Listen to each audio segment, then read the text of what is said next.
Hey everybody, how are you? I'm Duane Marino, and today's Autoversity tip is about the sweet spot of frustration. I'm here working at a client's Chrysler dealership for 2 or 3 days. It's the end of the month, and I'll often go to one of my clients and help them close off the month. So I'll be desking deals, taking and making calls and texts and emails to clients, walking the floor, walking the lot, holding short meetings upstairs in the boardroom throughout the day.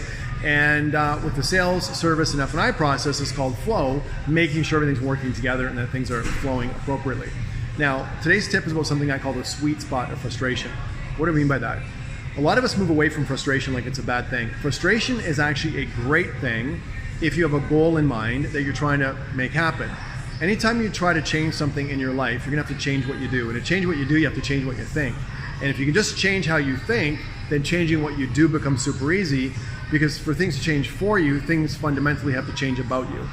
Now, when you are encountering frustration with a process or with a person or with something in your life you're trying to modify, that frustration is there to tell you that things aren't quite right yet. Stick with your goal, keep modifying what you're doing, and that frustration will start to smooth out a little bit, and at that time you'll start feeling your results start to flip and you start getting what you want. If you quit or bail just as frustration is setting in, or because you can't seem to get a handle on the frustration you're feeling, you're gonna miss out on your goal, and you're gonna miss out on the rewards and benefits that come with the fulfillment of your frustration as your new process and new thoughts continue.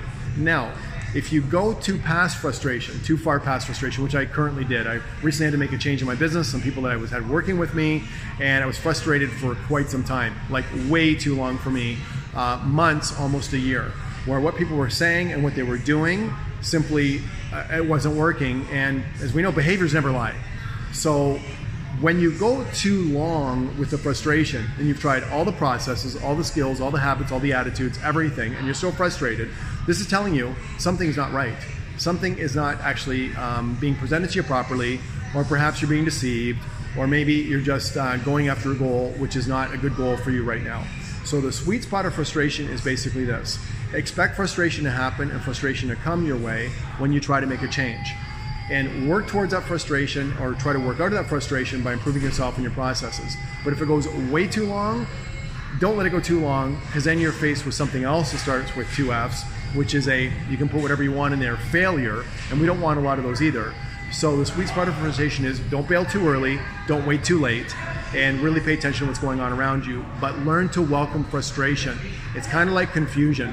Confusion is another great emotion. Confusion is telling you something is not coming together for you right now, and so it's either what you're doing or how you're thinking or something, but confusion is also a great thing that often goes along with frustration, but manage frustration properly, because if you can't handle frustration, you're not going to be able to get to the next level or the next chapter in your life.